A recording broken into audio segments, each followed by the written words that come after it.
კაპიტანი ნანული, ყოველთვის მედიის ყურადღების ცენტრში იყავით. თუ გახსოვს, რა იწერებოდა თქვენზე? ანუ თავდაპირველად როდესაც დაიწყო თქვენი კარიერა?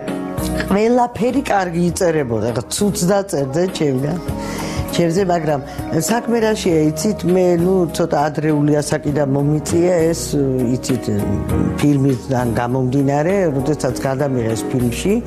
მანანაზეა საუბარი, მიხვდით ალბათ 11 წლის ვიყავი და აი მის მერე, ეს გაზეთები და სხვათა შორის ეს ძალიან იშვიათი შემთხვევა იყო, რომ გაზეთში ვინმე მოხვედრილიყო. აი თუ შეგიძლიათ შეადაროთ იმ დროს, როდესაც თქვენზე იწერებოდა, ანუ ის პრესა დღევანდელ პრესას. ან დამოკიდებულება ხელოვნების მიმართ დღევანდელი პრესის. მე ვფიქრობ, რომ მაინც ყველას რასაკვირველია ეს არ ეხება, მაგრამ ძალიან პროფესიონალები იყვნენ მაშინ. ასე არ იყო, ახლა უცბად ისეთ შეკითხვას მოგცემს ხანდახან ჟურნალისტი, აშკარად არაფერ შუაში რო არ არის. მე სათაურები იცით ხო, როგორ იციან, რაღაცას ისე რაღაც წაიხუბრებ და გამოიტანენ ამ სათაურს და ქალბატონი ნანული რაღაცა ნიმესკის ჩოდით რაღაც აი რესტორანში დავდივართ მეთქი გოგოები როგორ ატარებ დროს რაღაცა ერთ-ერთი მაში იყო ეს რა როგორ დროს ატარებ ესე დავდივართ მეთქი გოგოები და დავდებთ ფულს ახლა არა გვაქვს იმდენი საშუალება თქვა ერთმა დაპატიჟოს და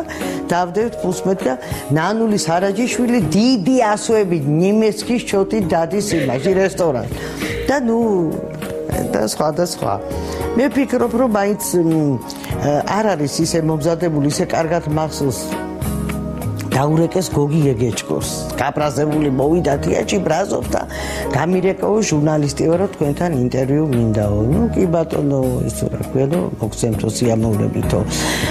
მობძანდითო და სად მოვიდეთ თეატრში მობძანდითო და ბატონო ისა გოგი რომელ თეატრში გამოდიხართ და იქ დავამთავრე ყველაფერი კარგად იყავი გენაცვალე შენ აზზე არ ახარები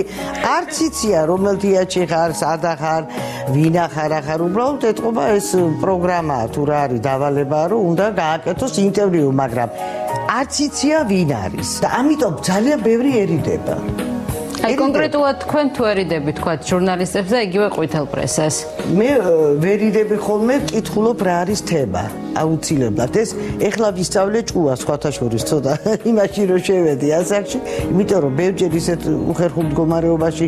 აღმოჩნდი და მე გადავწყვიტე რომ თემა ვიკითხო კაპიტანი პრესა ზოგადად მედია ადამიანის ცხოვრებაში გარკვეულ როლს თამაშობს მით უმეტეს როდესაც საუბარია ხელოვანზე თქვენს ცხოვრებაში რა როლი ითამაშა პრესამ არა, როგორ არა, დადებითი ყოველ შემთხვევაში უარყოფითი არა. არასდროს რაღაცა ისეთი ცუდი რო აი ვთქვათ მე არ მესიამოვნა და რაღაცა ასეთი არასდროს რა ვიცი, ჩემზე არ წამიკითხავს ყოველ შემთხვევაში და მე ვფიქრობ, რომ აუცილებელია ახლა სულ რომ გაწყვიტო პრესასთან კავშირი და რაღაცა ინტერვიუები იგივე ტელევიზიაში იგივე იმაში მე ვფიქრობ, რომ ეს მსახიობისთვის აუცილებელია.